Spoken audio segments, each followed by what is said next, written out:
నమస్కారం, సుఖీభావ్కు స్వాగతం. ఈరోజు సుఖీభావ్లో మైగ్రేన్తో బాధపడుతున్నారా? కాలుష్యంతో సంతానలేమి, నాన్ స్టిక్ ప్యాన్లతో పెనుముప్పు, జిఎల్పి మందులతో దుష్ఫలితాలా? ఇంకా హెల్త్ టిప్. నిద్ర చాలనప్పుడు, పని ఒత్తిడి ఎక్కువైనప్పుడు తలనొప్పిగా అనిపించడం మామూలే. ఇలాంటప్పుడు ఒక కప్పు కాఫీ లేదా టీ తాగితే వెంటనే తలనొప్పి తగ్గిపోతుంది. అయితే తలనొప్పిలలోనే మైగ్రేన్ అనే మహా తలనొప్పి ఒకటి ఉంది.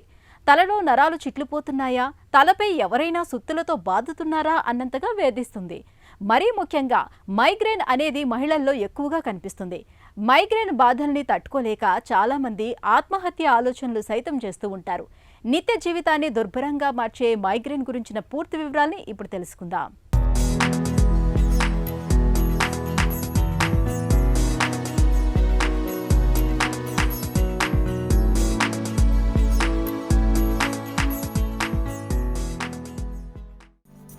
మైగ్రేన్ తలలో ఒకవైపు మాత్రమే వేధించే ఒక రకమైన తలనొప్పి. మాడుపై సమ్మటితో బాదుతున్నట్లుగా, రక్తనాళాలు చిట్లిపోతున్నట్లుగా, నరనరాల్లో ఉప్పెనలు పోటెత్తుతున్నట్లుగా మైగ్రేన్ మనిషిని బాధిస్తుంది. ప్రత్యక్ష నరకాన్ని చూపిస్తుంది. మైగ్రేన్ లక్షణాలు సాధారణంగా ఉదయం నిద్ర నుంచి మేల్కొన్నప్పుడు వస్తుంటాయి. తేలికపాటి తలనొప్పితో ప్రారంభమై తీవ్రమైన తలనొప్పి వస్తుంది. కొందరిలో వాంతి అవుతున్నట్లుగాను, మరికొందరిలో వాంతులతో కూడిన తలనొప్పి ఉంటుంది. అధిక వెలుతుర్ని, శబ్దాలను భరించలేరు. కళ్ల ముందు వెలుతురు చుక్కల్లాగా కూడా కనిపిస్తుంటుంది. ముఖంలో ఒక భాగంలో కానీ, లేదా ఒక చెయ్యి, ఒక కాలులో తిమ్మిరి పట్టినట్లుగా, సూదులతో గుచ్చినట్లుగా అనిపిస్తుంటుంది.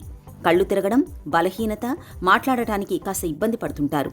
ఈ లక్షణాలతో పాటు తలలో నరాలు చిట్లిపోతున్నాయా, తలపై సుత్తితో బాదుతున్నారా అన్నంతగా నొప్పి ఉంటుంది. మహిళల్లో నెలసరికి ముందు, నెలసరి రోజుల్లో మైగ్రేన్ బాధలు అధికంగా ఉంటాయి. మైగ్రేన్ తలనొప్పికి రెండు ఇంపార్టెంట్ కారణాలు ఉంటాయి. ఒకటి ఏంటంటే జెనెటిక్ ఫ్యాక్టర్ అనేది కంపల్సరీగా ఉంటుంది. అంటే సపోజ్ మదర్కో ఫాదరో ఈ మైగ్రేన్ తలనొప్పితో బాధపడుతుంటే వాళ్ళ పిల్లలకు వచ్చే ఛాన్స్ 50%, అంటే 50-60% వాళ్ళ పిల్లలు దీంతో ఎఫెక్ట్ కావచ్చు. కాకపోతే ఈ జెనెటిక్ కారణాలతో పాటు ఈ జెనెటిక్ ఫ్యాక్టర్తో పాటు ఎన్విరాన్మెంట్ ఫ్యాక్టర్ అనమాట. అంటే ఎన్విరాన్మెంటల్ ఫ్యాక్టర్స్ అంటే ఏంటంటే యూజువల్గా అంటే స్ట్రెస్, ఒత్తిడి కానీ, సపోజు యూజువల్గా ఏంటంటే టైంకి ఫుడ్ లేకపోతే కొన్ని రకాల ట్రిగ్గర్స్ ఉంటాయి మైగ్రేన్ కాజ్ చేసేవి. ఆ ట్రిగ్గర్స్ ఈ జెనెటిక్ ఫ్యాక్టర్స్ యాడ్ అయితే ఈ మైగ్రేన్ తలనొప్పి అనేది యూజువల్గా ఎక్కువసార్లు వచ్చి ఎక్కువసార్లు అంటే దీంతో తీవ్రంగా బాధపడటానికి అవకాశం ఉంటుంది. సో జన్యుపరమైన కారణాలు అనేది మైగ్రేన్లో ఉంటుంది, కారణాలు ఉంటాయి. మైగ్రేన్ తలనొప్పికి అంటే కొన్ని స్పెసిఫిక్గా అంటే చాలా పెక్యులర్ సిమ్టమ్స్ ఉంటాయి అన్నమాట. యూజువల్గా ప్రతి తలనొప్పి యూజువల్గా రెండు వైపులా వస్తుంది. కానీ మైగ్రేన్ అనేది యూజువల్గా ఒకవైపు అంటే ఇద్దరు ఎడం వైపు కానీ కుడివైపు కానీ వస్తుంటుంది. అట్లా అని అంటే ఎక్కువ శాతం మందికి 80% మందికి ఏదో ఒక సైడ్ వస్తుంది. 20% మందికి రెండు వైపులా రావచ్చు. ఒక్క సైడ్ వస్తేనే మైగ్రేన్ తలనొప్పి అని ఇప్పుడు పెట్టుకోకూడదు. మైగ్రేన్ తలనొప్పితో పాటు వేరే అదర్ లక్షణాలు ఏముంటాయి అనేది ఇక్కడ ఇంపార్టెంట్. ఎక్కువ మందికి మైగ్రేన్ తలనొప్పితో పాటు కడుపులో తిప్పినట్టు ఉంటుంది. కొంతమందికి వామిటింగ్ అవుతుంది, కొంతమందికి వామిటింగ్ కాదు, తిప్పుతానే ఉంటుందన్నమాట. తర్వాత వాళ్ళకి సౌండ్స్ వింటే చికాగ్గా, మనుషులతో మాట్లాడిన చికాగ్గా ఉంటుంది. లైట్స్ చూసినప్పుడు కూడా వాళ్ళు చికాగ్గా ఉంటారు. వాళ్ళు ఏంటంటే డార్క్ రూమ్, అంటే ఏదైనా రూమ్లోకి వెళ్ళి తలుపేసుకొని పడుకోవాలంటే డార్క్ రూమ్ ప్రిఫరెన్స్ అనమాట, అట్లా ఉంటుంది. ఆ టైంలో తల మీద కొంతమంది చెయ్యి కూడా పెట్టుకోలేరు. అంటే అంత తలనరాలు అదురుతున్నట్టు వాళ్ళకు ఉంటుందన్నమాట. అంటే తల అంతా పచ్చి కురుపులాగా ఉందని చెప్తారు వాళ్ళ, అంటే మన పేషెంట్ లాంగ్వేజ్లో. సో ఇలాంటి లక్షణాలు అవి మైగ్రేన్ తలనొప్పితో, అంటే తలనొప్పితో పాటు వికారంగా ఉండటము, సౌండ్స్ విన్న చికాగ్గా ఉండటము, లైట్స్ చూసిన చికాగ్గా ఉంటాం, కొంతమంది తలంతా తిరుగుతున్నట్టు ఉంటుంది, కొంతమంది కళ్ళు మసకలు బారుతున్నట్టు ఉంటాయి. సో ఈ తలనొప్పితో పాటు వేరే లక్షణాలు ఏమైనా ఉన్నాయా అనేది కూడా మనకి మైగ్రేన్ డయాగ్నోసిస్లో ఉపయోగపడుతూ ఉంటుంది. మైగ్రేన్కు కొన్ని ప్రత్యేకమైన కారణాలు ప్రేరేపకాలుగా పనిచేస్తుంటాయి.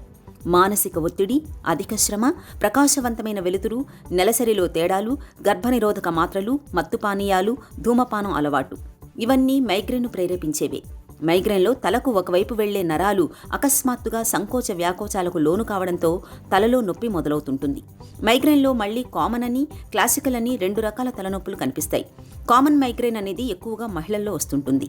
తలలో రెండు వైపులా నొప్పి బాధిస్తుంటుంది. కళ్లల్లో సూదులతో గుచ్చుతున్నట్లుగా నొప్పి ఉంటుంది. ఎక్కువగా కంటి వెనుక భాగంలో ఈ నొప్పి ఉంటుంది. రెండో రకం క్లాసికల్ మైగ్రేన్లో తలనొప్పి ఒక పక్క చెవిపైన మొదలై మొత్తం సగభాగానికి పాకుతుంది. ఒకసారి కుడివైపు కలిగితే మరొకసారి ఎడమ పక్క కలగొచ్చు. ఈ తలనొప్పిని థ్రావింగ్, పల్సేటివ్, పౌండింగ్ తలనొప్పిగా వర్ణిస్తారు. ఎక్కువగా పల్సేటివ్ తలనొప్పి కనిపిస్తుంటుంది. మన జనాభాలో సుమారు 10% మంది మైగ్రేన్ బాధితులని చెబుతారు డాక్టర్లు. యూజువల్గా అండి మైగ్రేన్ తలనొప్పి కామన్ ఏజ్ గ్రూప్ ఏంటంటే 18 నుంచి 40 ఏళ్ళ వయసులో వాళ్ళకి అధికంగా ఇబ్బంది వస్తుంటుంది. ఎందుకంటే ఈ వయసులో స్ట్రెస్ కానీ, చదువు స్ట్రెస్ కానీ, జాబ్ స్ట్రెస్ కానీ అట్లాంటివి ఎక్కువ ఉంటాయి. కామన్గా మహిళల్లో అధికంగా ఉంటుంది. మగవారితో పోల్చుకుంటే మహిళల్లో 18 నుంచి 40 ఏళ్ళ వయసులో వచ్చిన వారికి 40 ఏళ్ళ వయసులో వారికి ఈ మైగ్రేన్ వచ్చే ఛాన్స్ అధికంగా ఉంటుంది. ఇంకో ఇంపార్టెంట్ పాయింట్ ఏంటంటే మెన్సెస్ టైంలో కొంతమందికి పీరియడ్స్ వచ్చే 2-3 రోజుల ముందు ఈ తలనొప్పి స్టార్ట్ అవుతుంటుంది అనమాట. ఎందుకంటే హార్మోనల్ ఫ్యాక్టర్స్ కూడా ఈ మైగ్రేన్ తలనొప్పి మీద ప్రభావం చూపిస్తూ ఉంటాయి. సో అందుకనే మైగ్రేన్ ఎక్కువగా 18 నుంచి 40 ఏళ్ళ వయసులో ఉన్న ఆడవారిలో అధికంగా వస్తుంటుంది. యూజువల్గా అండి మైగ్రేన్ తలనొప్పి అనేది యాక్చువల్గా ఇట్స్ ఏ క్లినికల్ డయాగ్నోస్. అంటే పేషెంట్ యొక్క తలనొప్పి లక్షణాలు బట్టి మనకి డయాగ్నోస్ అనేది తెలిసిపోతుంది. యూజువల్గా మైగ్రేన్ వాళ్ళకి సిటీ స్కాను, ఎంఆర్ఐ స్కాన్ అనేది నార్మల్గా ఉంటాయి. వాళ్ళకి ఆ టెస్ట్ చేయించినప్పుడు మేజర్ చేంజెస్ ఉండవు. కొంతమందికి ఎంఆర్ఐలో చిన్న చిన్న రక్తనాలు కొంచెం స్ట్రైన్ అయినట్టు స్మాల్ వెజల్ చేంజెస్ అని ఇస్తారు అంతే. అంటే యూజువల్గా క్లినికల్గా స్ట్రాంగ్ అంటే సిమ్టమ్స్ లాంగ్ టర్మ్ హిస్టరీ అంటే ఒక 3 to 5 years నుంచి నాకు సిమ్టమ్స్ ఉన్నాయంటే యూజువల్గా స్కాన్ కూడా అవసరం ఉండదు. మందులతోనే యూజువల్గా మెడిసిన్ స్టార్ట్ చేస్తున్నాం. కొంతమందికి ఫస్ట్ టైం వచ్చింది కొంచెం ఎటిపికల్గా సిమ్టమ్స్ ఉన్నాయంటే అలాంటి వారికి స్కాన్ చేసుకొని వేరే కారణాలు ఏమైనా ఉన్నాయని రూల్ అవుట్ చేసుకుంటాం. మైగ్రేన్ వాళ్ళకి స్కాన్స్ అనేది యూజువల్గా నార్మల్గా ఉంటుంది. మైగ్రేన్కి 2 రకాలుగా చికిత్స ఉంటుంది. మొదటి రకం చికిత్సలో తక్షణం నొప్పిని నివారించే నొప్పి నివారణలైన డోలో, క్రోసిన్, వాసోగ్రైన్ వంటి మందులు ఇస్తుంటారు. రెండో రకం చికిత్సలో మైగ్రేన్ మళ్లీ రాకుండా ఉండేందుకు దీర్ఘకాలికంగా calcium channel blockers, beta blockers, antihistamine, anti ఎమిటిక్స్ వంటి మందులు వాడాల్సిందిగా సూచిస్తుంటారు. మైగ్రేన్కు ఇటీవలి కాలంలో బొటాక్సిన్ కూడా చికిత్సలో భాగంగా వాడుతున్నారు. తాజాగా జెక్యూటీ ప్యాచ్ అనే కొత్త రకం పట్టీ చికిత్స కూడా ఇటీవలే అందుబాటులోకి వచ్చింది.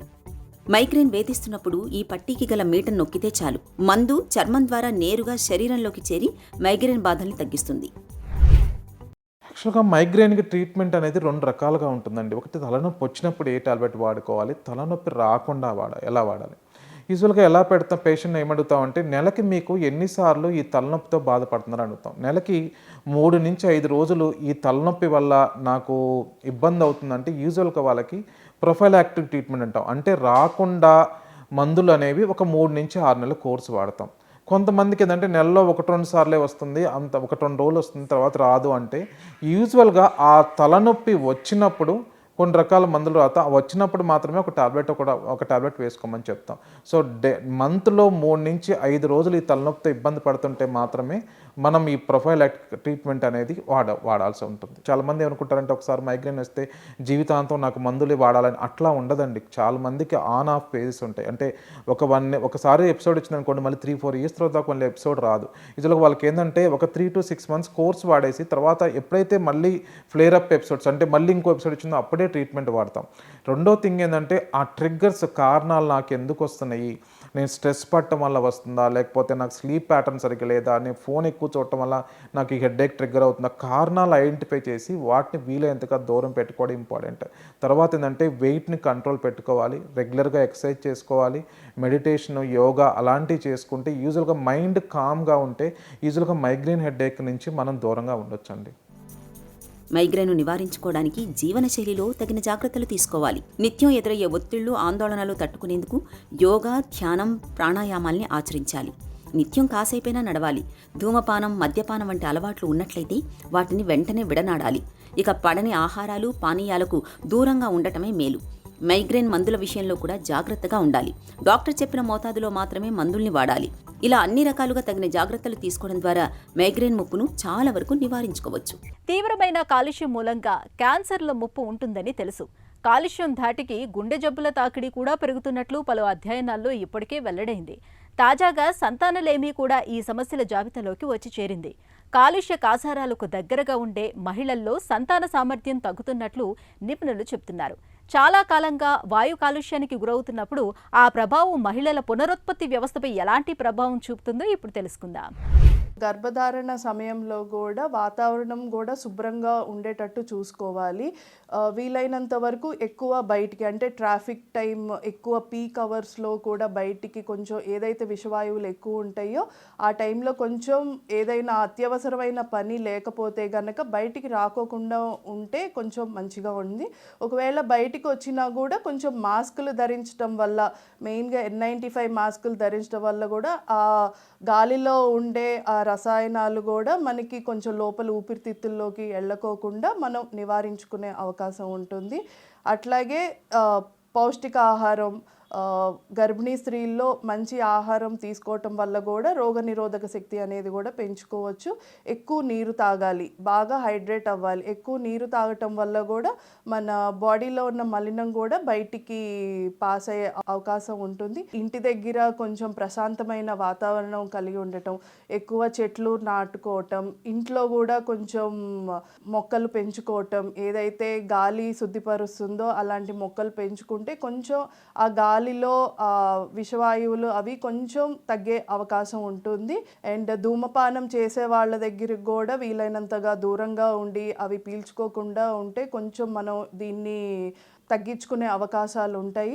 అట్లాగే నీరు కొంచెం ఎక్కువ తీసుకోవాలి, క్రమం తప్పకుండా వ్యాయామం కూడా చేయాలి. అండ్ వీలైనంత వరకు కూడా మనం వాహనాలు కూడా కొంచెం తగ్గించుకొని పబ్లిక్ ట్రాన్స్పోర్ట్స్ కూడా వాడుకుంటే కొంచెం ఈ గాలిలో ఉండే ఆ విషవాయువులు కూడా కొంచెం తగ్గించే అవకాశం ఉంటుంది. వంటగదిలో ఇప్పుడంతా నాన్ స్టిక్ పాత్రలదే హవా. ఆహార పదార్థాలు అడుగంటవని, నూనె తక్కువగా పడుతుందని ఆధునిక మహిళలు నాన్ స్టిక్ ప్యాన్ల వాడకానికి మొగ్గు చూపుతున్నారు. అయితే నాన్ స్టిక్ పాత్రలతో ప్రమాదాలు లేకపోలేదని హెచ్చరిస్తున్నారు నిపుణులు. నాన్ స్టిక్ మీద పూత ఊడిపోతున్నప్పుడు లేదా ప్యాన్పై గీతలు పడినప్పుడు మైక్రో ప్లాస్టిక్లు, హానికారక రసాయనాలు ఆహార పదార్థాల్లోకి చేరే ప్రమాదం ఉంటుందని అనేక అధ్యయనాల్లో తేలింది. నాన్ స్టిక్ ప్యానుల వాడకంతో పొంచి ఉన్న ప్రమాదాల గురించి ఇప్పుడు తెలుసుకుందాం.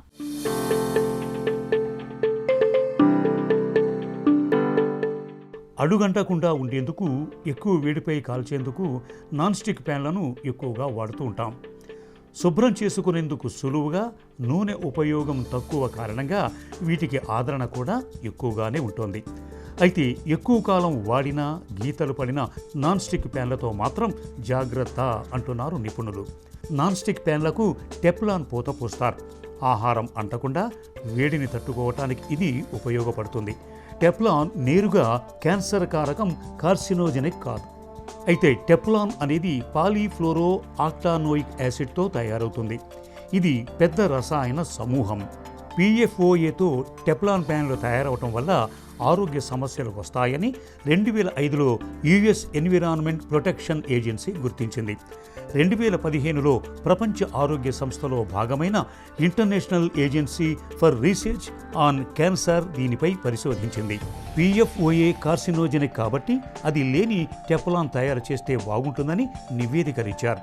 టెఫ్లాన్కు PFOA వాడిన ప్యాన్లను ఉపయోగిస్తే తద్వారా లివర్, కిడ్నీ, టెస్టిస్ క్యాన్సర్లు, థైరాయిడ్ పనితీరు, పిల్లల్లో ఎదుగుదల వంటి వాటిపై ప్రభావం చూపుతుంది. ప్యాన్లపై గరుకుగా ఉండే స్క్రబ్లతో రుద్దటం, స్టీల్, మెటల్ గరిటెలు పెట్టి వాడటం వల్ల కోటింగ్ ఊడిపోతుంది. అవి ఆహారంలో కలిసి జీర్ణ సమస్యలకు దారితీసే అవకాశాలు ఉంటాయి. గీతలు పడిన ప్యాన్ నుంచి ఒక్కో గీతకు 9100 మైక్రో ప్లాస్టిక్ రేణువులు విడుదలవుతాయని అధ్యయనాల్లో తేలింది. ప్రస్తుతం నాన్ స్టిక్ కొనుగోలు చేసేటప్పుడు PFOA ఫ్రీ అనే లేబుల్ ప్యాన్లపై వేస్తున్నారు.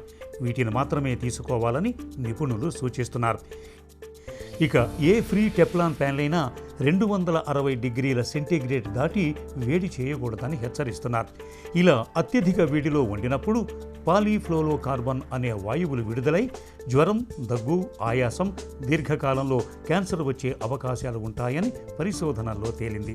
సాధారణ ఉష్ణోగ్రతలతో వంట చేసుకున్నంత వరకు నాన్ స్టిక్ ప్యాన్లతో ఇబ్బంది ఉండదు.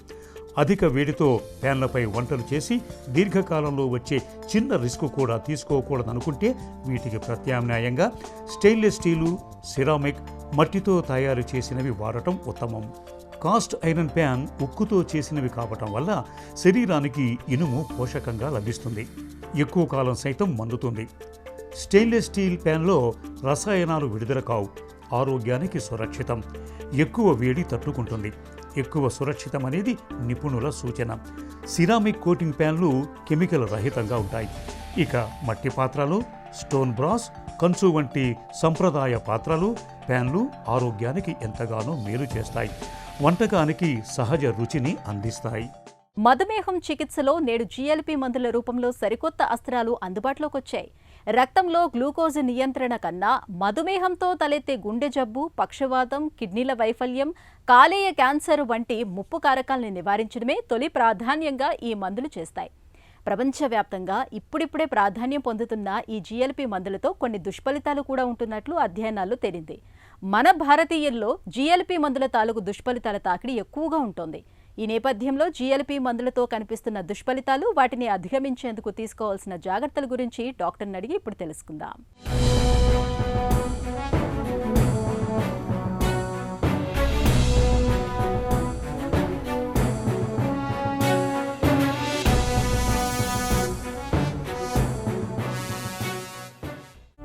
మధుమేహానికి కొత్తగా వచ్చిన జీఎల్పీ మందులతో దుష్ఫలితాలు ఉంటున్నాయా? ఈ మందులు వాడడానికి ఈ మధ్యకాలంలో మన భారత ప్రభుత్వ నియంత్రణ సంస్థలు, ఈ ఔషధ నియంత్రణ సంస్థలు అంటే మన డ్రగ్ కంట్రోలర్స్ పర్మిషన్ ఇచ్చారన్నమాట, ఆమోదాలు తెలిపారు. కొన్ని షరతులకు లోబడి. ఎలా అన్నారంటే, బాగా లావుగా ఉన్నవాళ్ళు, అంటే బిఎంఐ, ఈ బాడీ మాస్ ఇండెక్స్, దానిలో 30 నెంబర్ దాటితే తప్ప ఈ మందులు వాడకూడదని చెప్పి, డయాబెటీస్ లేని వాళ్ళు వాడకూడదని చెప్పి కొన్ని షరతులు విధించారు. ఆ షరతులకు లోబడి ఈ మందుల్ని డయాబెటీస్ లేని వాళ్ళు కూడా వాడుకోవచ్చు అన్నమాట. కాకపోతే అసలు ఈ మందుల్లో ఉన్నటువంటి మరొక ముఖ్యమైన ప్రయోజనం ఏంటంటే, బరువు తగ్గుతున్నారు. అంటే దాదాపు కొంతమంది 5 కిలోల నుంచి 30 కిలోల వరకు కూడా తగ్గుతున్నారు అన్నమాట. బరువు తగ్గడం అనేది మంచి విషయమే, కానీ మరీ ఎక్కువగా సంవత్సరంలోనే 5 కిలోలు, 10 కిలోలు, 15 కిలోలు తగ్గిపోతున్నట్లయితే కొన్ని సమస్యలు కూడా రావచ్చు డయాబెటీస్ ఉన్న వాళ్ళల్లో. జీఎల్పీ మందులతో తలెత్తే దుష్ఫలితాలు ఎలా ఉంటున్నాయి? ఈ మందు ముఖ్యంగా మనం తీసుకున్నటువంటి ఆహారాన్ని వెంటనే జీర్ణం కానివ్వకుండా మన ఆహార నాళికలోను జీర్ణాశయంలోని ఒక గంట సేపు లేదా గంట కన్నా ఎక్కువసేపు ఉండిపోయేటట్టు చేస్తుంది. మామూలుగా తొందరగా ఒక 30 గంటలోపు ఆ జీర్ణాశయంలోంచి చిన్న ప్రేవుల్లోకి వెళ్ళిపోవాల్సిన ఆహారం ఈ మందులు వాడే వాళ్ళలో ఇంకొంచెం ఎక్కువసేపు ఉండటం వలన మన ఛాతీలోనే కడుపులో నొప్పి రావటం, మంట రావటం, గ్యాసు, తేన్పులు, వాంతులు, వికారంగా ఉండటం, ఇవన్నీ జరుగుతాయి అన్నమాట. ఇవన్నీ జరగడానికి కారణం ఏంటంటే, ఆహారం వెంటనే జీర్ణం అవ్వకుండా జీర్ణాశయంలోనే ఎక్కువసేపు ఉండిపోవటం. అలాగే ఈ ఆహారం జీర్ణాశయం నుంచి చిన్న ప్రేవుల్లోకి వెళ్ళిన తర్వాత కూడా అక్కడ గంటల తరబడి ఆలస్యం అవుతుంది మొత్తం జీర్ణం అవడానికి ఈ ఆహారం తీసుకునే వాళ్ళకి. ఎందుకంటే అందులో జీర్ణాశయం తర్వాత ఉన్నటువంటి చిన్న ప్రేవులు, పెద్ద ప్రేవుల యొక్క కదలికలు తగ్గిపోతాయి, మందగిస్తాయి అన్నమాట. తగ్గిపోవడం వలన కూడా అక్కడ ఆహారం నిల్వ ఉండిపోయి, ఆ ఆహారం నిల్వ ఉండటం వలన అందులో ఎక్కువ వాయువులు, ముఖ్యంగా మలిన చెడు వాయువులు రావటం, అంటే గ్యాస్ ఎక్కువైందని చెప్పుకుంటాం కదా అది. తర్వాత కడుపు నొప్పి రావటం, కడుపు ఉబ్బరంగా ఉండటం, డిస్టెన్షన్ ఆఫ్ అబ్డమెన్, ఉబ్బరంగా ఉండటం, తర్వాత మోషన్ అంటే మన మలబద్ధకం జరగటం, తర్వాత కొంతమందికి అయితే మలబద్ధకం 2-3 రోజుల తర్వాత విరోచనాలు అవుతాయి అన్నమాట. అది కూడా ఒక సమస్య. ఆహారపు అలవాట్లలో మార్పు ద్వారా జీఎల్పీ మందుల దుష్ఫలితాలను తగ్గించుకోవచ్చా? పీచు పదార్థాన్ని మరీ ఎక్కువగా తీసుకోకూడదు, అంటే ఫైబర్ తగ్గించుకోవాలి. అలాగే తృణధాన్యాలు కూడా తగ్గించుకోవాలి. తేలిగ్గా జీర్ణమైనటువంటి ఆహార పదార్థాలు తీసుకోవాలి. తర్వాత ఆహారం అంతా కూడా ఒక్కసారే కాకుండా కొద్దిగా తీసుకోవాలంటే, ఇదివరలో మేము చెప్పేవాళ్ళం ప్రతి 3 గంటలకి 4 గంటలకి డయాబెటీస్ వాళ్ళు తీసుకోవాలండి అని చెప్తాం. అలాగే డయాబెటీస్ ఉన్నా లేకపోయినా కూడా ఆహారం ఒక్కసారే ఎక్కువ పరిమాణంలో కాకుండా తక్కువ పరిమాణంలో ఎక్కువసార్లు తీసుకోవాలి. మరో ముఖ్యమైన విషయం ఏంటంటే, ఆహారం తీసుకుంటున్నప్పుడు మంచినీళ్ళు తాగినట్లయితే అది ఆహారంతో కలిసి అది కూడా గ్యాస్ ఎక్కువ తయారవడానికి, అంటే వాయువులు ఎక్కువ తయారవడానికి తోడ్పడుతుంది. కాబట్టి కొంచెం ఆహారం తీసుకున్నప్పుడు నీళ్లు తాగడం తగ్గించుకోవాలి. ఇవన్నీ ఏంటంటే, డయాబెటీస్లో మేము ఏవైతే చెయ్యాలని చెప్పామో అవన్నీ కూడా కొంచెం తగ్గించుకోవాలి. నీరు తక్కువ తాగాలి, అంటే ఆహారం తీసుకునేటప్పుడు.